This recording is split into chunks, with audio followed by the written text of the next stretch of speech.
Hello, Orville Nation, and so many fandoms. Hello, Troy. Hello, Nerdy Blurb. Hello, Adega. Hello, everybody who is out there. Welcome to Power Women Wednesday, Katie style. So many fandom style. Hello, Katie and Raquel. Hello, PJ. Hello. Welcome, everyone. Oh, this is going to be a really fun one, guys. I say that every week, I think, but it's really going to be fun. Yeah, we got a great interview tonight. And of course, we have our two lovely and fascinating panelists, Raquel and Katie, but Katie's actually running the show tonight. Yes, so, hopefully nothing crashes. Otherwise, just keep talking amongst yourselves. After juggling 8 people and debating on Doctor Who and being like one of the only Doctor Who fans in the room, like you did amazing. This is a lot. This is going to be a breeze for you. Oh, I sure hope so. As long as the guy doesn't back into the internet box again, we'll be fine. And how are you this week, Raquel? I'm great. Thank you so much. How are you? How is everyone out there? Yes, how are you? Starting to get warm. Everybody's starting to emerge from their cocooning, maybe doing some yard work. I bet you there are a lot of sore backs and dirty fingernails out there. And did you have a good Mother's Day, Raquel? I did. Thank you so much. Katie, I hope your mom had a great Mother's Day. Oh, she did. It's great because Mother's Day, and then right after that is my parents' wedding anniversary. It's their 25th. So oh, wow. It's pretty interesting to celebrate from afar, but they're having fun with it. And to all the beautiful ladies in your life as well, PJ, we got to say happy Mother's Day to all the wonderful moms that we all know and love, especially out there in the chat. Everyone, you know, we appreciate you, everything that you do every day. And hello, Louise and Peggy and everybody else who's joining us. By the way, we're also having we have a guest very special guest panelist, and we are going to have obviously you all know who the you all know that Joe is the guest we're interviewing, but we have a very special surprise guest panelist who you will all see very soon. And I think that, well, I guess we're ready to start. Shall we introduce our guest panelist? Yes, let's introduce our very special guest panelist, Lorena Creole. Hello, Lorena. Woohoo! Oh, your mic's off. You're muted. This is as bad as my Zoom meetings. With me forgetting that my mic is on. So yeah, great to be here. Nice to meet you, Katie, Raquel, yes. PJ. It's such an honor to finally connect. Oh, absolutely, absolutely. I've been looking forward to this for quite some time. Awesome. Well, we're so glad to have you. Yeah, welcome. Thank you. Can you tell us a little bit about your channel and we see you on a lot of different channels, but tell us a little bit about yourself, Lorena. I cross a bunch of different fandoms. Actually, I just recently started a YouTube channel, so I have literally one live stream up there right now. But in the meantime, I've been on a couple of different shows. I'm on TR4 on Tuesdays on author Stephen Walton's channel. On Thursday, I'm on This Week in BS on Justin's Proper's channel. And then Thursday nights at 9 p.m., I have the Queen's Council with some other Fandom Menace queens. And our channel kind of rotates. And also on Saturdays, TR4 presents Rogue Entertainment. And I am also added to Toxic Femininity on Mondays on Tom's Midnight's Edge channel. And also on the Babe the Menace on Wednesday. Yeah, so it's been awesome being able to crash different streams and talk Star Wars, Star Trek, a whole I've seen you lately on like everywhere. I just turn on YouTube. It's like Lorena's there. Because sometimes I'm in the chat and I'm crashing it, but I'm like trying to do homework and I really shouldn't have YouTube on, but I do. But now that classes are over for the semester, now I'm back. And like I said, the latest fandom that I jumped into with both feet and I love it is the Orville. So yes. Wow, awesome. Hey, can you tell us one? Can you tell us again what's the name of the all women's broadcast you're on? That one on Thursdays is the Queen's Council. Okay. We're kind of like an offshoot of the Dark Cancel show, and that's the one that's on Tuesdays at 8 p.m. with Drunk 3PO, Lord Callus, Abu Nas, Demajanai, and Mark with a C. Awesome. And if you'll be so kind as to give me a link to your YouTube channel in the private chat, Lorena. Absolutely. When you get a chance. When you get a chance. Sure. Sweet. Awesome. Well, shall we bring in our interviewee for the night? Yes, and I will introduce her, and and Katie will be running the show. And hello, Joe Colton, our wonderful friend from the Planetary Step fan series. Welcome. Thank you. Thank you for having me again. I'm really excited about Ladies' Night. Yes. PJ, put on your honorary lady badge. Yes. For tonight. I'll either that or I'll just step out so you guys can have fun. No, you're part of the fun. Yeah, Joe, it's such a pleasure. You know, it's an honor to have you and Lorena here. I think that you know, Lorena, Joe, as you all know, Joe is is going to be one of the protagonists in the Planetary Step Orville fan film series. Nice. And yeah, and we got I keep calling it a teaser, even though Eric doesn't like me to call it a teaser because he's teasing us. I feel like you guys are teasing us. And that tease then turned into now becoming a series. Yes. Yeah, and we've been giving tidbits of some of the special effects that you guys are doing, and I'm beginning to wonder if you guys are moving towards a semi-professional direction, really. Maybe. It is very, very impressive. Yeah. Thank you. I do nothing of that. The graphics guys are amazing. I just go, wow, that's amazing, because it is. I think it's magic. There's like a gnome that they tell what to do, and he goes into the machine, and then comes out, and we have. I would love it if I had a gnome like that. Going across space, and I'm like, great, the gnome did great. No idea how you do it. Oh, that's awesome. So yeah, we're going to be talking about that. We're going to be talking about, of course, cosplay. I can see some great pictures in the background of your fabulous cosplays. And honestly, anything and everything you guys have that you want to talk about. Sweet, awesome. Well, I think if y'all are ready to get started, we'll start off with some questions. I know, Raquel, you are the queen of questions. Literally, you ask the best questions. So why not start out with best? Raquel, do you have a question? Actually, I would just love it if you could tell everyone, how you got started, why cosplay is your passion. I guess the best way for you to start is for everyone in the chat to get to know you by telling us how you view cosplay, what it is for you, why it's important to you, and when you started doing it. Tell us your story. So is it me or Lorena? For you, Joe. Okay. Sorry, I was like, you said you, and I was like, oh, which before anybody starts, can I just say that we have on-duty firemen who are watching right now just because they are fans of Joe. Oh, lovely. Wow. for all you guys do. It's appreciated. Do we have a siren sound effect that maybe we could play just for every time Joe talks? Perfect. You know what I mean? I can do a very pathetic, like, SpongeBob version, like, wee woo. No, I actually like that. I actually think that's really super cute. Well, wee woo, wee woo, every time she says something super sexy or awesome. Yeah, Joe, like I said, this is really about the chat, getting to know you and Lorena. And so tell us your cosplay story. How did you get started? Why is it your passion? And if you were going to tell somebody in a bank, let's say you're standing in line at a bank and the person sees you in your costume, how do you explain who you are and what you do? Oh boy.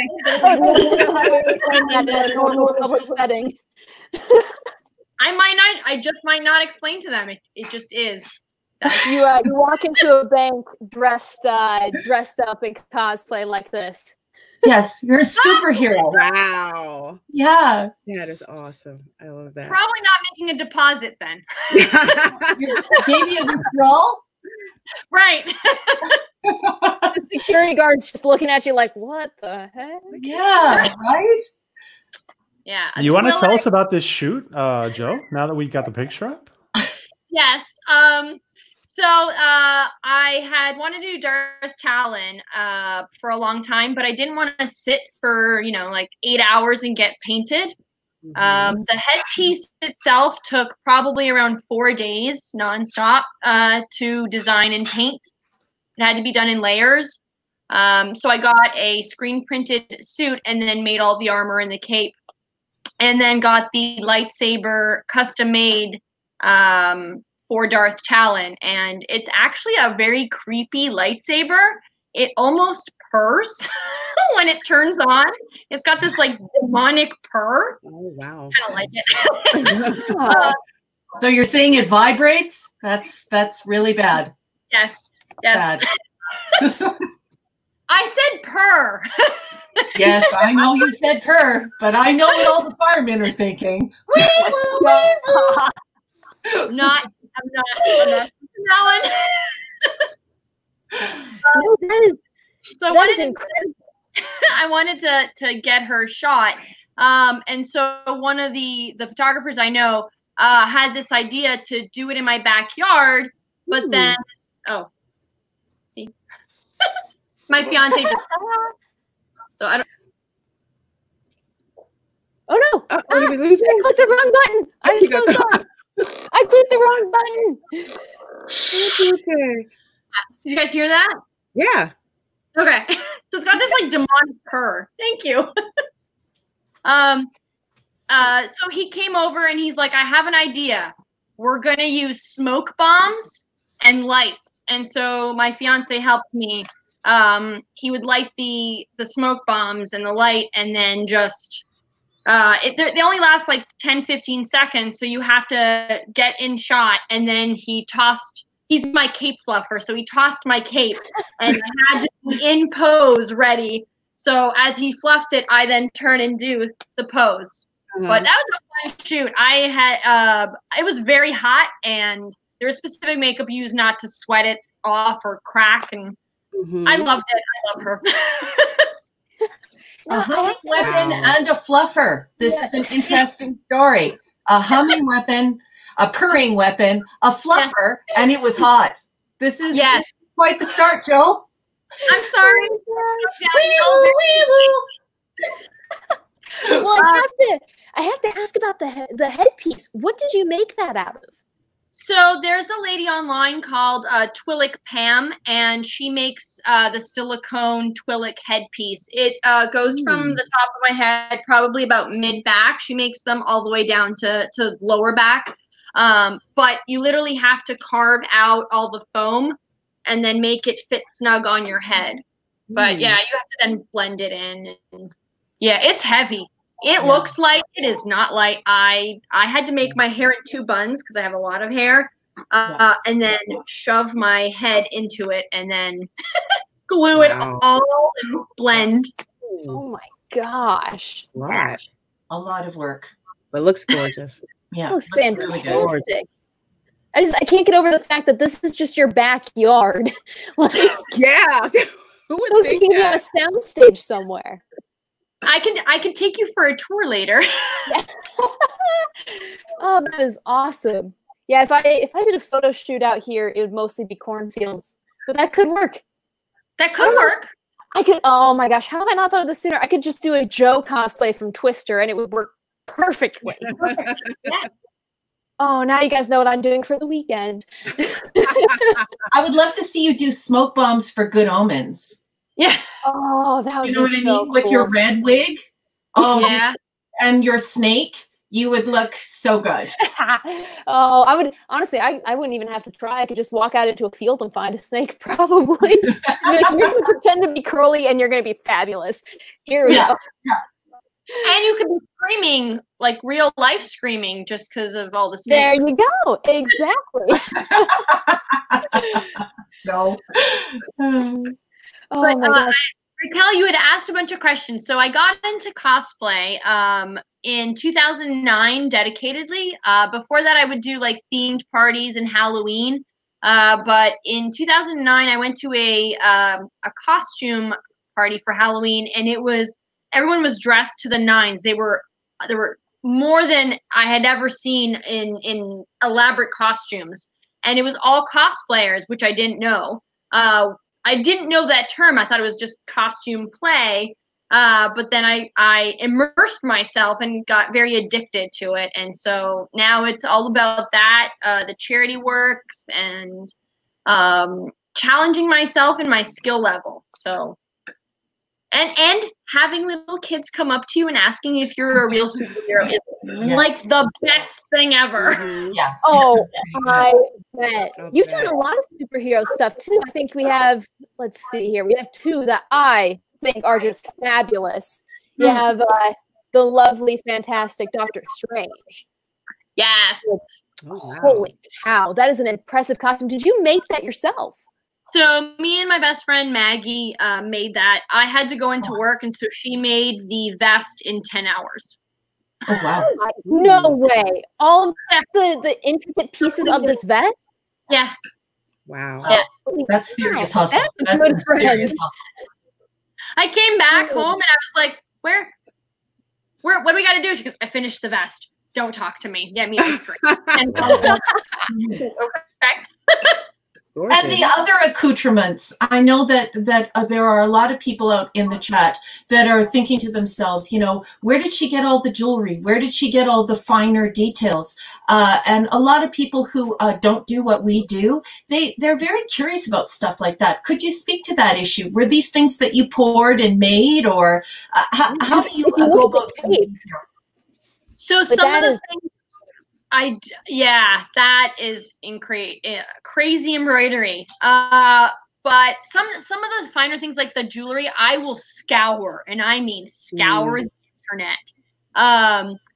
For one of the costumes I did, it was Diana from B versus S, and I had found her jacket and her skirt, and then her jewelry. There was this very simple yet elegant gold necklace that was almost intertwined, and it looked like it was a multi-layered necklace. It was one necklace fused together, and I had found it at Saks, and it was on clearance, and the original price was over $300, and I got it for $80. Oh, good. Wow. I scoured. It was like 6 months of looking for just that piece. Yeah. And I was ready to pour a mold, make it. But I was like, just one more week, I'm gonna look. And that's a great point for the chat to focus in on. You know, a lot of people think that that this is kind of like Halloween and that we're able to throw these costumes together quite quickly. The thing is that it takes us a long time to develop a concept, an approach, and then we may take 2 or 3 tries at home attempting to execute it before we get to this level of perfection. So everybody, if you're looking at those finer details and you're really curious about how that kind of stuff happens, listen to Joe's story. You know, she was looking around for that jewelry for a long time. And can you remind everybody, the viewers, about your background with makeup and stuff? Oh, okay. I am a professor in waiting. I'm a social scientist, but when I was quite young, my sister my half-sister wanted to go to school to become a registered esthetician. And she asked me to go with her. So I went. So I'm a licensed makeup artist, a journeyman, and I have a bunch of certifications and board certifications in medical aesthetics. So yeah, so that's my background in it. So that's why I'm asking these questions, is usually when, you know, when people come up to you or when they're in a chat with you, they always want to say, how do you do this to this detail? So that's the nature of my question. Yeah, no, that's great. We have a question from Peggy, which anyone who cosplays can answer this. What is the most expensive thing you've ever purchased for a costume? I can go, if you guys don't mind, because I am notoriously cheap, and I totally own up to that. I will thrift away a costume as much as I can, but I did for my Doctor Who costume, I think getting the trench coat was probably the most I've spent, because I did not get it on sale, which hurt my soul. But I wanted it really badly, so I got it anyway. And funny story with that, the guy who delivered it, the UPS guy, I had it delivered to our Hot Topic store here in Sioux City, and he went up to the worker who knows who I am. He's like, "Is this the Forecast girl?" I'm like, "Oh my gosh, the UPS guy knows who I am." This is a fun little tidbit. It was worth buying that. That UPS knows who I am. But yes, what about you guys? Well, one of the things that was the most expensive, and I'm going to say mostly with labor instead of materials, I did a Goa Old costume for Stargate SG-1, and I had a black jumpsuit. Yeah, I had a black jumpsuit, and I had just hand set Swarovski rhinestones all over it. So that was about 1,500 hand set. Me and the glue gun were real good friends after like about a month. Oh my God. After work. Yeah, to hand. Lorena, please tell us you can find a picture of that. Yeah. You know what? I have to, you know, all of my fandom stuff is in storage, and I have to find it because there's all these people who have made it big now, where back in the day when they were at conventions, people didn't really see them. So all my cosplay pictures are in storage. So that's my summer project to get them out. Someday you're going to show us. Yeah, it never used to be a popular thing. And since you have the floor, maybe we could just go to you for a minute or two, because I didn't get a chance to pose the question to you, Lorena. Would you please tell us your cosplay story? Sure. My cosplay story when I was in grad school, and I was at UCF down in Orlando. Yeah, a long time ago when UCF was really small, and that's where all the football players who couldn't get into University of Florida or Florida State's football program went. Now it's like huge. I actually got to go to a lot of conventions for the first time. And the first convention that I went to, I was amazed by not just the costumes that I saw, but the meticulousness and the care that people put into them.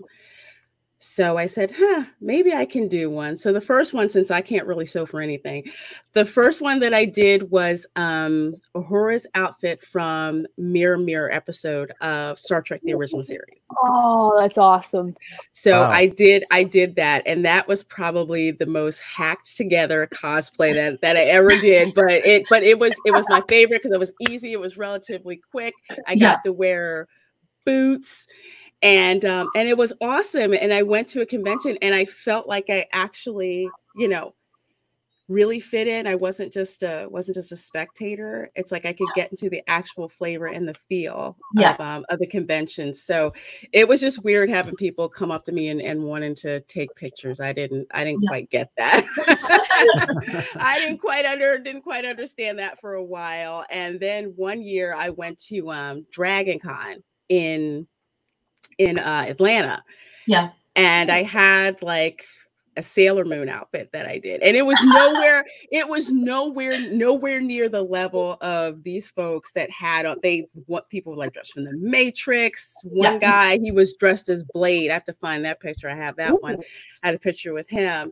And I got to see the 501st, the Stormtrooper Regiment that were there. They had like that was like the biggest convention. I didn't sleep for like 3 days.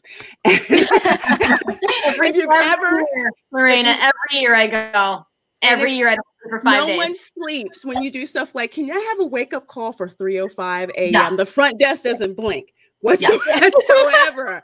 But it was just doing cosplay was just so much fun to get to be someone else or get to be a different character and to get to use a lot of creative things. Like I'm very technical. I'm an engineer. So a lot of the engineers freak out when they're like, we can do cosplay. Of course, we put sometimes we overthink this stuff. Yes. Cosplay engineers will, but it's great. So a lot of the makeup skills that I hobbled together. I got to use those, especially for Egyptian style makeup, and and it was just awesome. But I haven't done cosplay in a long time.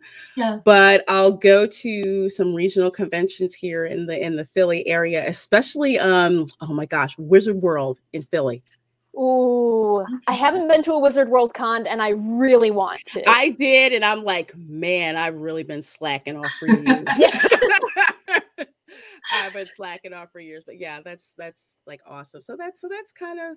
Well, thank you for sharing your story with us. To answer the question of the chat, the thing that I spend the most money on are custom prosthetics for my ears, usually Vulcan. And aside of that, I spend a great deal of money on my wigs. My wigs are, I try to keep my wigs, and I try to keep really good care of them.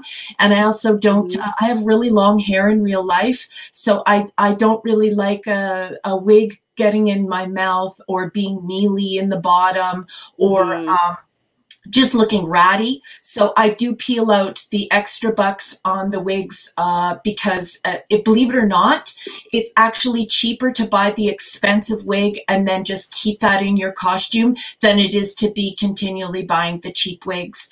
And I don't think Joe answered this question. So before we move on to the next question, could we also get Joe's response to the chat? Joe, what's the most expensive item or items that you find in your cosplay closet? So two or three come to mind. The first one is my Klingon costume. It took 600 hours to make. It was a screen accurate Klingon from the second movie. It's a movie era costume, and I literally had to measure the millimeters between the panels and cut out floor mats that were uncuttable. It was a labor of love, but there was a lot of crying and screaming and wanting to give up. But I enjoyed it now that it's done. Wow. We've got a really awesome Klingon. Wow. Yeah. It's a little insane, yeah. And I've made 5 of these now. Really nice. Wow. Yeah, I keep saying I'm never gonna make another one, and then sometimes and you gotta make another one, right? I don't want somebody who has a dream to be a Klingon not to be a Klingon, and then while I'm making it, I'm swearing and screaming and crying again. Why did I do this to myself? And let me just say, are you making your own headpieces, Joe? No, so John Paladin gets me the headpieces, but I do paint them and put all the, and the wigs and stuff. I get all of that for. And are you using Prozaid for the chat? Just so the chat knows when you're doing your matchup, are you using Prozaid? We do alcohol on the face for both the makeup and the prosthetic, and then Prozaid, you dab it. Although there's a new product on the market that Michael Westmore Jr. has developed, and it is supposed to be incredible. So I just got some from John Paladin, and I'm going to try it out on my new prosthetic piece. So we'll see. Beautiful. Lovely. That's great. Just absolutely great. Thank you so much for that. So there's my first question. Those are my first questions. Now everyone gets to know you guys and we know what you're all about. I actually have another loaded question that I usually ask so that we can get to the meaty questions. Okay. And it's always a question that I think tells the chat a lot about who we are as people. So you know about Tuvix. You know about the whole transporter accident. All right. I love send you away on an away mission. Who is on the away mission with you, and who do you wind up stuck in that transporter with? It can be anyone from any generation of Star Trek. Joe, we're going to go to you first because the Power Women Wednesday folks have heard from Katie, they've heard from PJ on this, and they've heard from me. If you want to know my answer. Yes. My answer is pretty much any female Vulcan, probably T'Pring, because I like my gender. I don't want to change my gender, but I would absolutely love to have the Vulcan ability to mind meld and also the discipline of no emotion. So that's mine. Katie, do you want to inspire them while they're thinking about their transporter accident questions? Well, see, Can now I I'm say going back something? and I'm thinking about my own. Can I just say something 1 sec, guys? I just want to remind everybody that Lorena was mentioning that she's an engineer. Our other fellow engineer YouTuber, Bird of Prey, is just want to let everybody know that he's doing much better. And just a big shout out to Bird of Prey in case he is out there. Shout out to the Big Bopper. Get well soon, man. Yes. So, Katie, who's your transporter accident? And then I think the chat will know a little bit more about this wonderful panel we have today. My transporter accident, I would love, honestly, I mean, Janeway is one of my favorite characters, so I'd probably go with Janeway just because also you get to be captain. But I have a bit of a flyboy tendency, I think. So Tom Paris would also be an interesting mix. Yeah. And PJ, who would you have a transporter accident with? If you could pick an away team member, who are you going with? Well, it's interesting. We just found out that Katie has a bossy streak to her. That's good to know. Let me see. I would say Spock. Yeah, that's a good choice. Nimoy Spock. Yeah, Nimoy. Well, there is no other Spock. Lorena, have you been thinking about this? Have you been mulling this over in your mind? Who are you having a transporter accident with? Oh my gosh. I'm trying to pick who should I pick? Should I pick the logical one, the practical one? There's so many of them. Okay, how about who you wouldn't want to be stuck in a transporter with? Oh God, Odo. Really? That one's definitely one I'm not, you can only keep your shape for a certain amount of time, and then you gotta go to bucket some. No, that's a little too much. Dang it. You gotta pick one, Lorena. Pick that one. Was quick, Lorena. That was I know. Answer. That was. Odo. You know what? It's good. You know what? I would have to say, forget CBS All Access, Jean-Luc Picard. Yeah. I would say that because he's had to deal with a whole lot of crap from a whole lot of different people. He would love your hair. Baby, he would love your hair. He could finally be sexy and have blonde hair, right? You would make Picard have nice hair. Actually, this is one of my standard questions. And whenever I ask men, they always choose women. And then I always cut to the joke, that they would be touching themselves and they would never leave the house. In your case, Picard would just stand around stroking his own hair. This is great. This is great. Joe, come on, Joe. You gotta pick somebody. Tell us who you wouldn't do or who you would want to do. Okay, I don't want Wei Yun. I don't. He's creepy. Cannot stand him. I forgot about him. He's creepy. Creepy. Although I would use Odo to slither through to open the elevator or something. Wherever I was stuck, figure it out. Become the transport and do something. But yeah, oh my God, who would?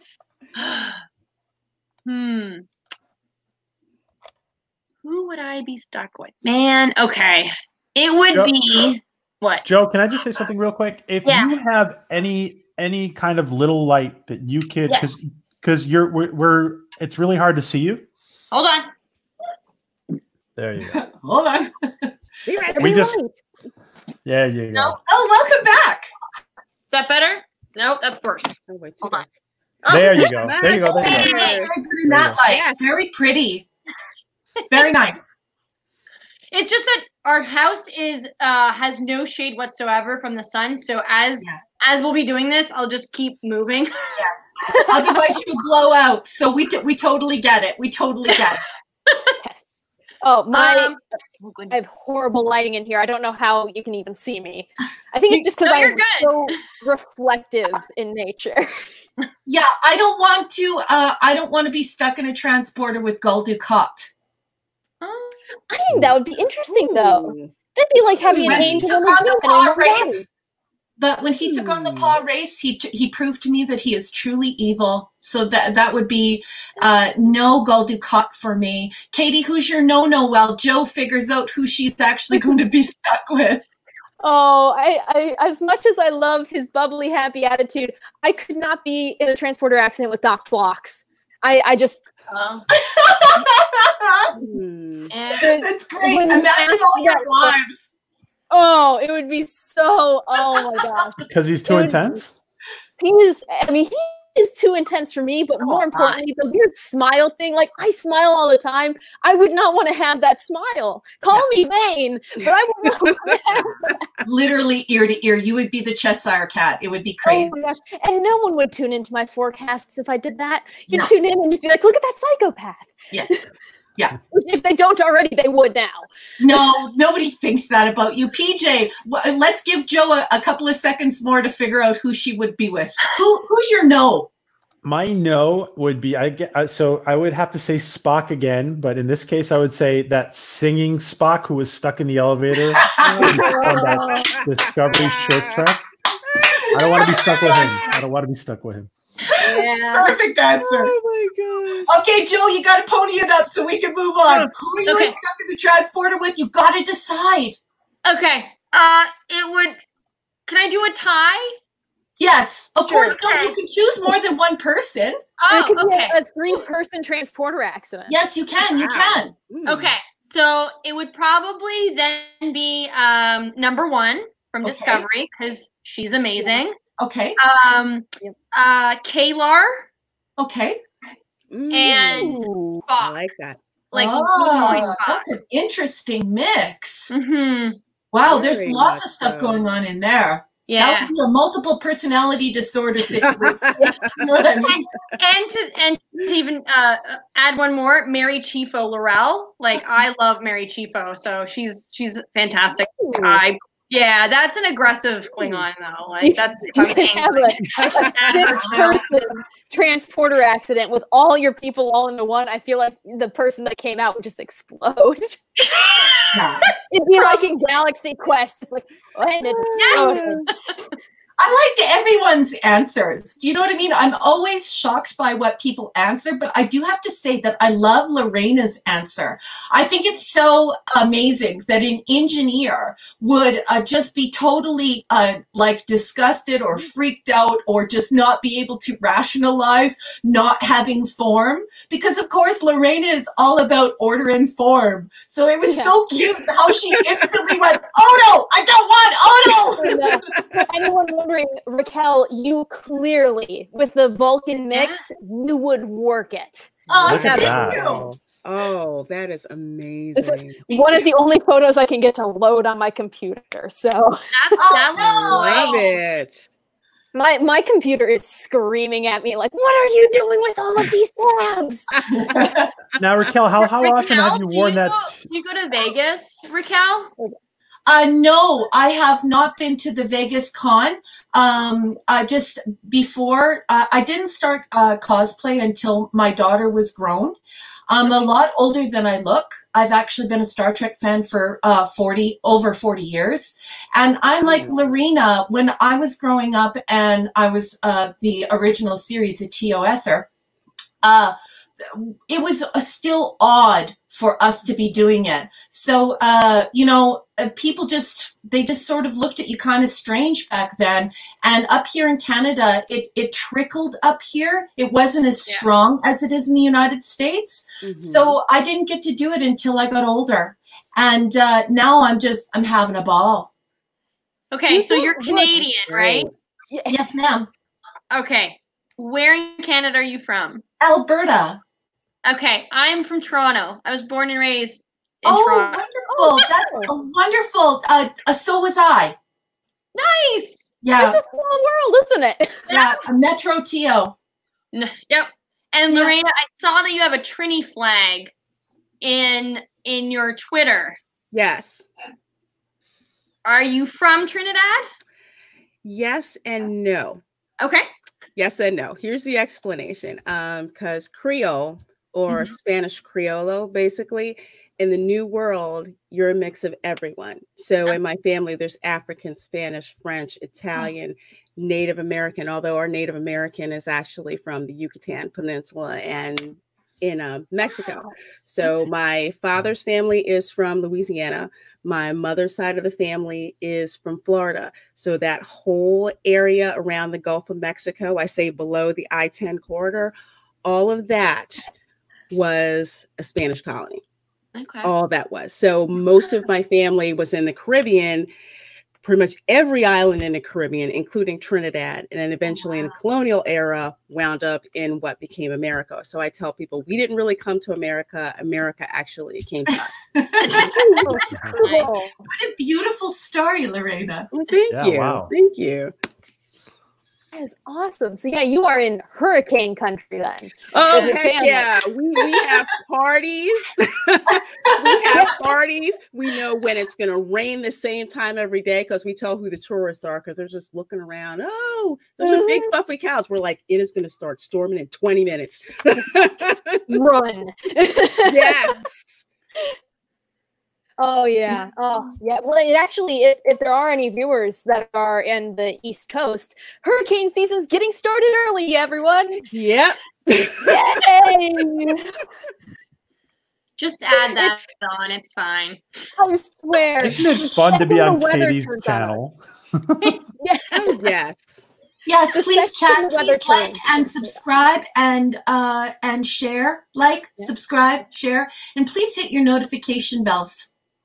Yes, because I'm gonna be starting to hopefully get into the once a week or once every 2 weeks sort of live stream.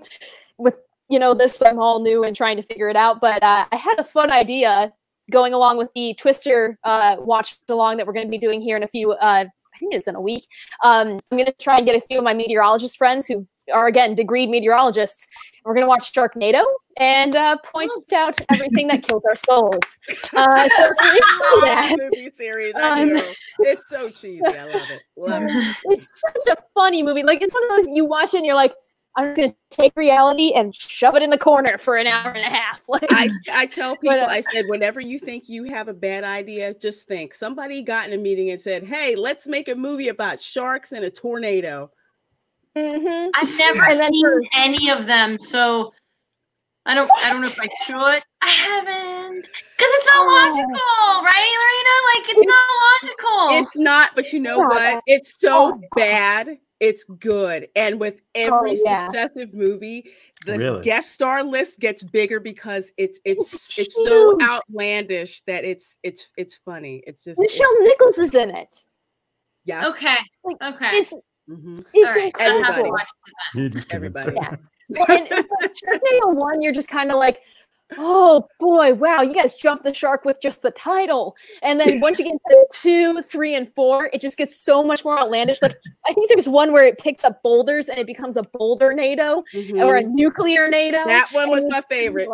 That was my, because we're just getting a list of all these. I'm like, I'm gonna have questions about these when I get into work, aren't I?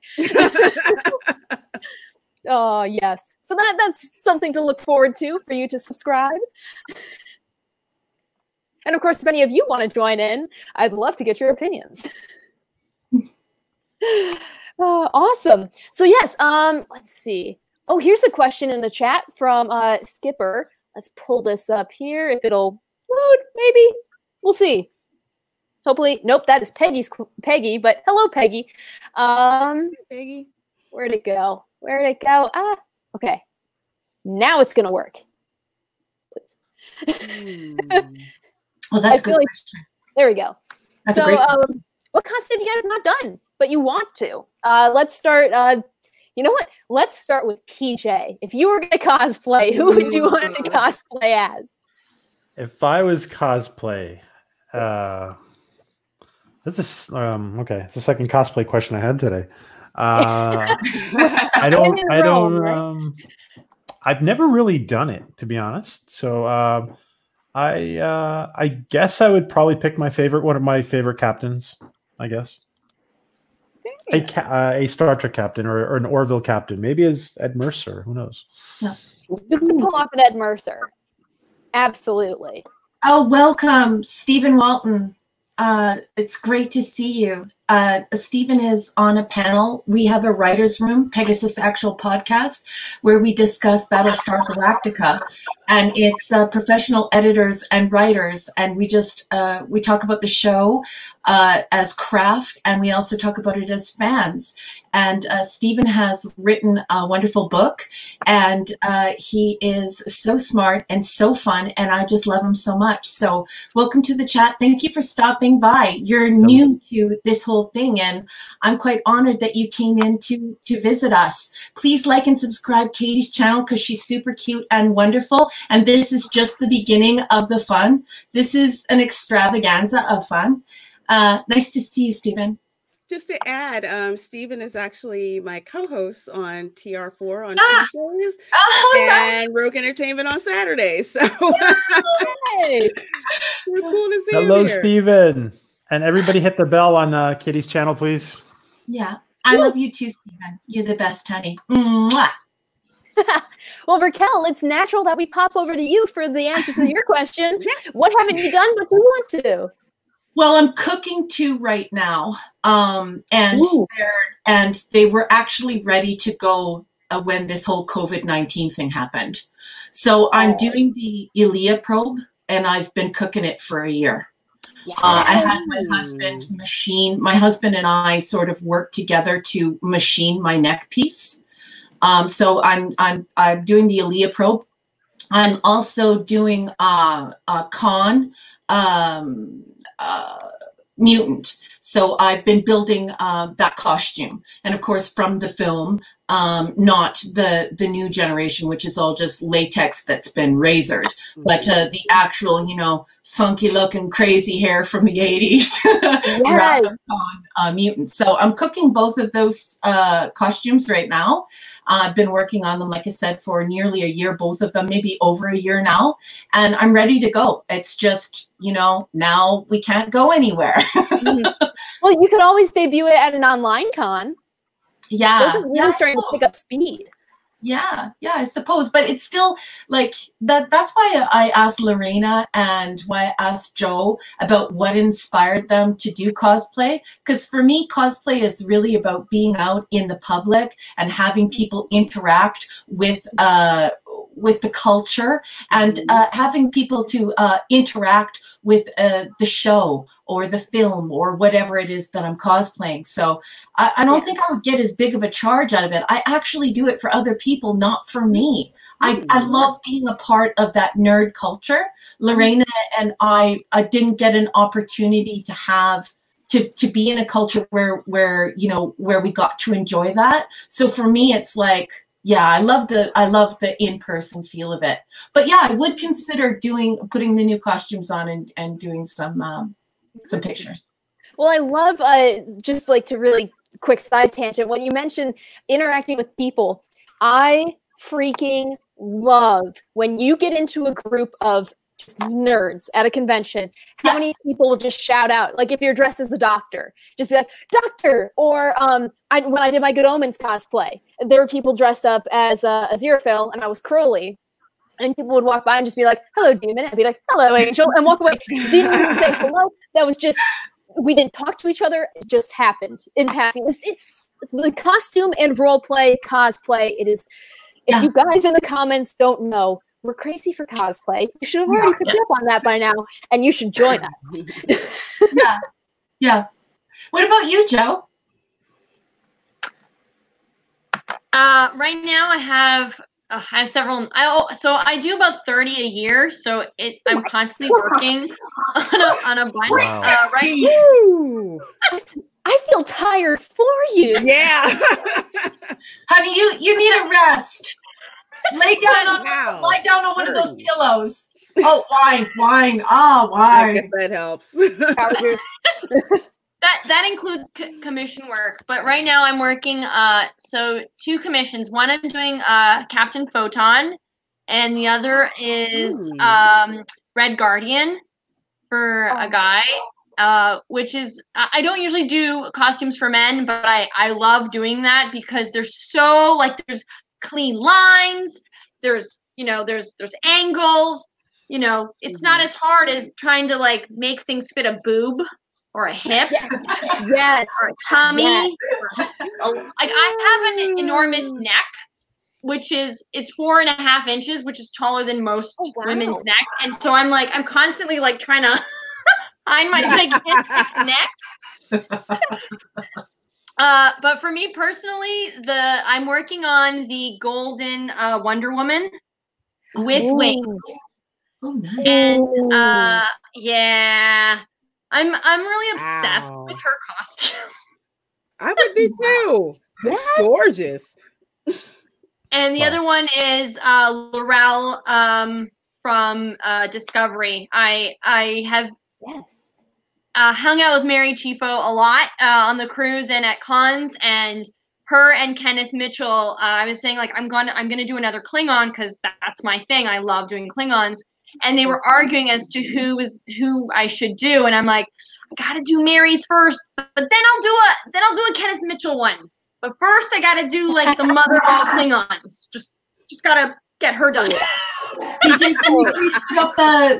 can we please put up the comment? Author Stephen Walton, 4:30 p.m. I only. Can somebody? I got that one. Yeah, thank you. And excuse me, sweetness, can you please read that out so we have this as a public record? Baby, got to read that out for all the fans. Lorena, read that out. Okay. Author Stephen Walton says, I only kneel for the beautiful, intelligent, and amazing Lorena Creole. Oh, thank you. Yeah. Thank you. Yeah, he's pretty sweet. Yeah, great comment. So now that you have the floor, what are you cooking? Or what unfinished business have you got with cosplay that you'd like to do eventually? Oh my gosh, there's 2. One that's been rolling around in my head for years, especially as I like doing like a lot of makeup, is Gamora from Guardians of the Galaxy. You would be fabulous. Oh, yeah. And because it's one, that it's body paint, 2, there's a makeup company called Makeup Forever, and I need to stay out of there because there's too much stuff in there. There's too much to play with, and in the back they have all the theater makeup. Yeah. So I'm like, I'm gonna have to drop in there and show them the picture and have them show me how I can do that, because I plan to do that if Disney ever really opens anytime soon. I'd plan to go for like their Halloween parties and everyone kind of dresses up. So that's what I wanted to do. But that was one where I saw the movie and I'm like, I have to freaking do that. I got to find a wig. I have to get like the makeup right. I have to get the outfit right because I absolutely love her. So that was one. Another one, because I recently got into Game of Thrones, Daenerys Targaryen. Nice. Ooh. Yeah. Man, I want to see all these cosplays now. Now, is there a specific version of her you want to do? Not yet. I just started watching the show. So it's like, because I'm one of those people where I focus on what the makeup of the character looks like, how they look like, how they're presented, and all like the makeup and the costuming that goes into. So like Gamora was one that stood out, and Daenerys stood out. So I'm like, okay, I'm gonna pay attention to this, but I'm really liking what I see here. Yeah. Well, it seems like the chat really wants you to do Gamora. Oh my gosh. Well, thank you. That's one I really want to do. So I'm gonna drop into Makeup Forever sooner than later. As soon as I can get in. Once all of us get the cosplays down, I think we need to do a virtual runway. Oh, absolutely. Yes. Just have it set up in like your backyard, for example, or in the middle of a cornfield, and just walk towards the camera. Yeah, just so everybody in the chat knows, we would be showing a lot more, but Katie's having a little bit of trouble with processing technical issues. Katie, I can put up the pictures and you can share them. That would be perfect. Okay. Did you want me to email them to you, PJ? I have. I currently have the spinning wheel of death, and you guys have been frozen for about 2 minutes. So Okay. as long as I'm not frozen and you guys can still hear me, I think we're good. I will be putting up pictures per. Okay. Awesome. Okay. And then I just click on the single person to feature, right? Maybe, possibly. We'll see. Yeah. If it works. Nope, that's my face, and I don't want to be on here. Okay. Well, we're just gonna boop back to get now off the you're screen. In focus, though. Yeah. No. Well, I think it's this one. I think it's that button. Yes, it is. Haha. See, I told you guys I was still trying to figure this out. And now I think I have, unless I've betrayed myself. Ha! There we go. Okay. So when you do get the pictures, now I know how to load them up. Victory. Oh, I forgot to answer, but I think it's a simple enough one. You know, just gonna pop on over here, grab my Sonic, and eventually get the suit made. But 10th Doctor definitely has to happen because that's going to be a fandom forecast, and I have a feeling that that will be the ultimate fandom forecast. So, saving up for that. Wow, Twitter is such a gong show right now, you guys. Do you know that I cannot upload any media as a tweet or through private messages? This has been going on for weeks. So if everyone out there is struggling, you are not alone. Twitter is still a gong show, a hella gong show.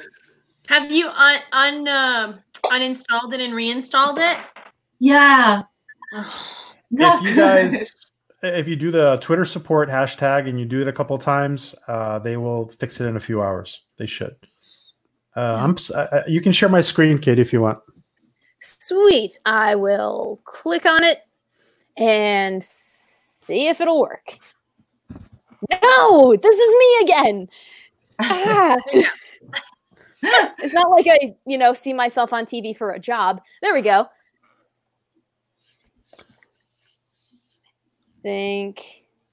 But is that not how me. I share your screen? Not me, but my screen. This one. Yeah, that one. There we go. There. Wow. Wow. This is the eye candy they came for. It's a little insane. Yes. Joe, do you want to tell us about this image? So she has a new costume for this movie that has wings that are animatronic, and it's very metallic. She has an undersuit that has different designs on the legs, and that design goes all the way up to the chest, and then the arms are a different design as well. It's almost like a feather design, check marks, and the legs and torso area are smaller check marks that are almost like V's. Then she's got a helmet that is in the shape of an eagle, and she has new armor for her legs and new boots. The only thing that's the same is the gauntlets. See, I look at that costume and I just think that's going to hurt to walk a con floor in. Like, I'm pretty sure I won't be able to bend, but who needs to bend? I love going to the washroom at the con. It's like, okay, you guys, I'm gonna have a beer, and in exactly 20 minutes, I'll go to the ladies' room for an hour and a half. I'll see you. I'll see you. I'll catch you in an hour and a half. I've had to help people out of their cosplay costumes in the ladies' room. They're just like, I'm like, here, I'll help you. I know how it goes. That's why I do champagne and wine now. Because if you do a Stella, you're screwed. You're in the bathroom. All right, that's it. Once you break the seal, you're gone. I had a bit of a and you can't hold the seal closed forever. No. expands. Exactly. That's why champagne, prosecco, or wine. It's the only way to go to the con, ladies. I had such a surreal experience in a ladies' bathroom at a con. It was back when they did the Star Trek cons in Chicago, Creation Entertainment. Oh, and I went to the bathroom, and I'm in one of those inflatable T-Rex costumes with a Captain Kirk. I'm gonna have to find a picture of it. But it has the Captain Kirk shirt. It was horrible. I got into a fight with a Klingon. It was fantastic. But I went into the bathroom, and I'm coming out of the stall, and I'm trying to, get the paper towel, and it's just not working. I'm like, could they make this any more difficult? And a person next to me just goes, well, you can use mine. And I look over, and it's Marina Sirtis. Wow. She probably just saw the look in my eye and was like, oh, no, you're one of them. I'm just like, thank you. And she's like, okay, now in the corner. And I'm like, she's so playful and so fun. But I'm just sitting here, I'm like, I have a T-Rex wrapped around my waist, trying to pull paper towel out of a cloth. This is insane. And so I'm trying to make small talk. I'm just like, so are you enjoying the con? She's like, oh, yes, are you? I'm like, yeah, I'm skipping an exam. Throws in the waste paper basket. See you later. Walks away. Like, how do you even react to that? Yeah, she's a sweetheart. When I met her, she was fascinated by my leather pants. She was just like, oh my God, I love your pants. I just love your pants so much, and I love your blouse. She's very down to earth. She's a very, very sweet, wonderful Greek girl. I love her. She's great. You have a picture there, Kitty. Oh, gosh. I'm going to have to send it your way. No. Huh? Oh, wait. A picture of what? There we go. I was going to say my T-Rex costume, but we're going to show this one because it's way Send me the picture of the T-Rex. Hello, gorgeous. Look at this. Wow. I love that headgear. Thank you. The headpiece is 3D printed. I was going to make it out of foam, but thought it's not going to survive me traveling to Dragon Con. Oh, that would snap. I'm so glad that you made it out 3D printed. Yeah. So those green pieces are all molded and siliconed. So they're I made a mold and then poured silicone, and then my best friend Maggie and we did that, and then I wore parts of it for her to wrap around my arm, and I put it on a mannequin and did the boobs and the stomach, and then we stuffed my legs and did the leg part. But yeah, that's all silicone, and there's a special epoxy that you use for silicone prosthetics. Excellent work. Now, for myself, I've never gotten into molding. How do you even start learning like these new skills? Like you mentioned 3D printing and molding and foam work. I've not even touched those. How do you even get into that? YouTube. A lot of YouTube, like day and night YouTube. They also have classes. They have classes, yeah. Wow. Yeah, so a lot of cosplay communities will send out the feelers and let people know that they're going to be doing a class on this type of molding or that type of molding or whatever technique. And they'll actually have the supplies there, and you just basically pay for your supplies, and then it's the community coming together to share skills. Okay, cool. I'm really going to have to check that out now. I'll just play it in the background when I'm supposed to be working. Let's see. That's how I learned how to use the Instagram. On Facebook, guys, if people in the chat, if you're looking for a group to build skills and to learn these techniques that we're using, please make sure that you look on Facebook and Twitter and even Instagram. And don't be afraid to reach out to other cosplayers and just say, hey, are you guys having a meeting, or can you connect me to somebody who's doing these workshops, and how can I get involved? And I can assure you the worldwide cosplay community will definitely embrace you. You will definitely be welcome at the workshops. And we're always sharing skills. Experts come together to teach and to learn. So don't be afraid to do that. You can join in too. I'm part of a group on Facebook that is it's women only, but it's to help share skills and talents and teach each other and trade not trade secrets, but trade tips and stuff. It's called the Sheprop group. It's an invitation, but if you send me a message, I will add you to the group. Heck yeah. Yeah. Excellent. It'll be fun. Yeah. There's another group There's some amazing people in there. Oh, cool. There's another group on Facebook for cosplay, and I joined it just because the name cracked me up. It's called the Old Farts of Cosplay. Ooh, yes. And have you heard about it? It's absolutely hilarious, and there's so much knowledge, and it's funny when people say, "This was me when I cosplayed 10 years ago. This is me with the same cosplay now." You know? But it's a really fun group. I had heard about it at Wizard World. I'm like, oh, it's a cosplay, really? And then I saw the Facebook group, and it's just it's a wonderful group. Definitely. So there's two names. There are two names for everyone. And 40 and Barber says, anyone know any uniform makers? 40 and Barber, it's important for you to know that, you don't even have to be connected in that way. One of the best things you can do is you can go out onto the open internet and you can find patterns and buy patterns. And then you can take them to your local seamstress and, and they will be able to work through the uniforms through the pattern. Also, there are a lot of people in the cosplay community who are sharing their patterns. So I would then defer to Lorena's Old Farts Club, as well as Joe's Diva Cosplay Club. Get in contact with these two women and make sure that you connect with those people, because 40 and Barber, it really is about connecting with the community and exchanging skills. Absolutely.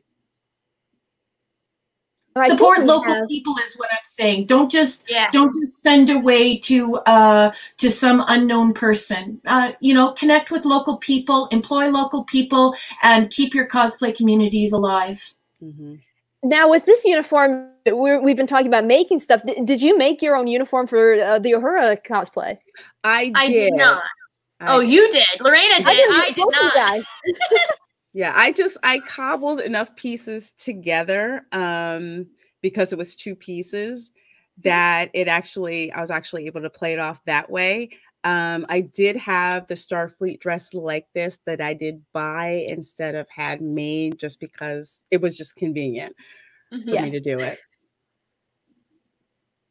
Awesome. Yes, just so you know, Peggy, we're going to make sure that we connect you with these two fine panelists as we draw to a close of the show. We will pitch all of their channels, and we will definitely throw up all of their addresses so that you can go and enjoy their wares, as well as connect to them. And maybe we could please post the two communities that our wonderful guests brought up today, and you can take those addresses down and go and get in touch with people. Incredible offer on behalf of Joe to say that she would help get you into the club. So we ask you to please respect that process, and Joe will take care of that as she sees fit. Okay. And if you guys have any favorite groups, be sure to pop them up in the chat, share it with everyone else. We're going to try and get our community blossoming. Yeah, great idea, Katie. Great idea. Yes, please post all that stuff. Let's get sharing, please. Awesome. I think PJ, did you manage to get the infamous T-Rex?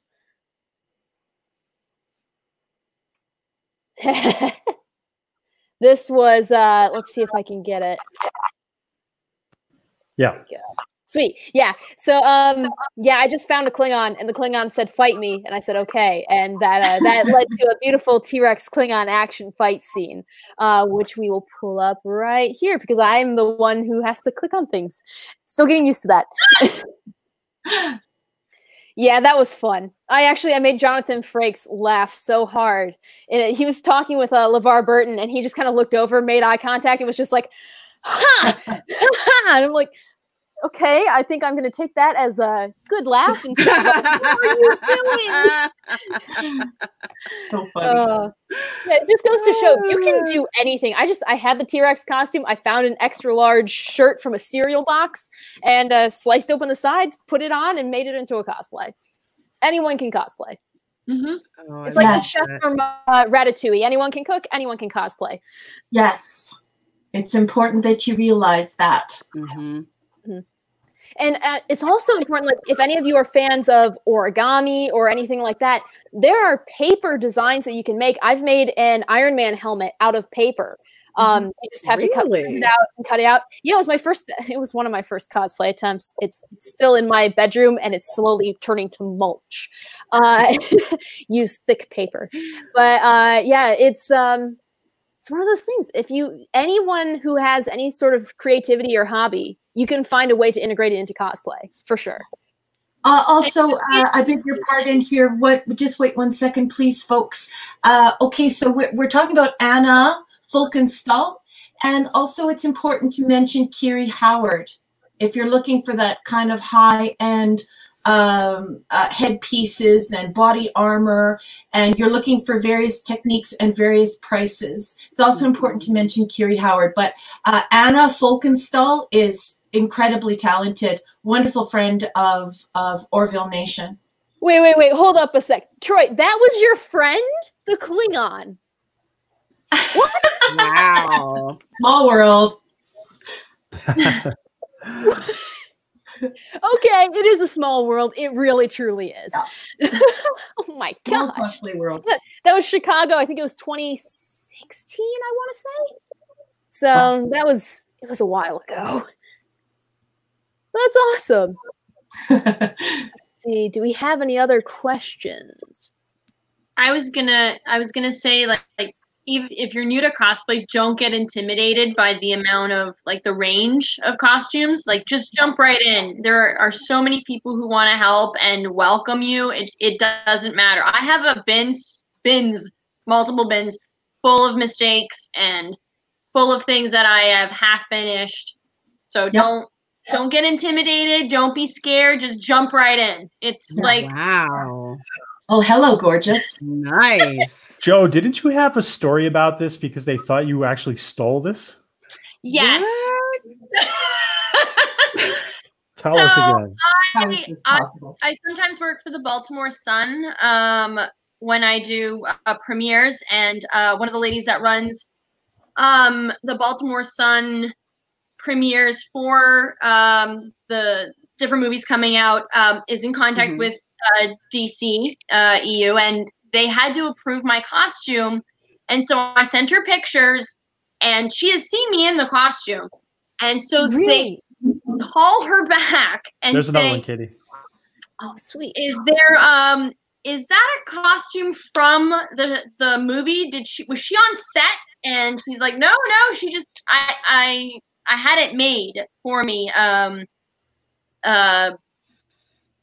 So it's molded for my body, and I can't really sell it to anybody else because they have to be exactly to my body. But yeah, that they almost didn't let me do it because they seriously thought I stole a set piece. Oh my god! I need to tell my leather worker that he did a great job. That is an excellent compliment. Yeah. Frustrating, but you know. Pictures. She took pictures that were extremely close so they can see that it was in between in the black. You can't see it in this one, but there is it's stitching. So he's braided it in between to fit all the pieces together, and it's layered one on top of the other. Yeah. Wow. Yeah, I almost got in trouble for that costume. That's incredible. Ooh. Oh my gosh. Yeah, no, it's with cosplay, I feel like the more you do it, definitely the better it gets.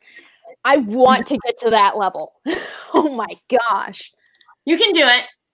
I can only imagine the kids who come up to you, like any cosplayer, when you dress up as a hero that kids know and love, that must just be a rush. It is when I like, especially little girls who are wearing like either like a Supergirl shirt or a Wonder Woman shirt, and they're like teeny tiny and they just look up because I'm also in wedges, so I'm 5'10" plus like a 5-6 inch wedge, so I'm a giant when I'm in that. And So, like, they look up and they're like, "Are you real?" And I say, "Do you think I'm real?" And so, like, I love seeing the wonder and amazement that kids have, and I never want to see kids like have that taken away. Because that gets taken away so late, so like early in life, I think. But having kids just like enjoy seeing like a hero that they have, like. There's no tooth fairy and Santa's not real. You're about 9 or 10. But guess what? Cosplay's real. Cosplay's real. Let's do it. I love it when you interact with kids at cons and they ask, "Are you real?" Because I have an Iron Man cosplay that is absolute trash. It just don't even get me started, but it looks good. And I was walking around and a kid ran across the parking lot in front of cars screaming, "Iron Man, Iron Man." He comes up and I didn't want to open up the face mask. And he just goes, "Are you the real Iron Man?" I'm like, okay, don't tell. I'm like trying to put on my Tony Stark voice. I'm like, don't tell anyone, kid. I come to these cons so I can blend in, but I just want to be a normal person, just like you. And like that way, you can rationalize it in their brains. Like, Mom, why would Iron Man show up? It's because Iron Man's lonely and doesn't want to be a star. But to that kid, you just made that kid's day or week, and like that kid will be like, I actually met Iron Man, and he's amazing, or she's amazing. So. They are amazing. They are amazing. Yeah, no, that's actually going back to the costume that I want to work on the most, probably, is figuring out how the heck that one works. Yeah. It's sweet. Yeah, no, now, do you guys do, you mentioned some volunteer work earlier on. Do you guys do any volunteer work in cosplay? I haven't had the chance to. I think the closest I did was handing out Halloween candy, and I almost came out as Anna from Frozen, but it didn't work out.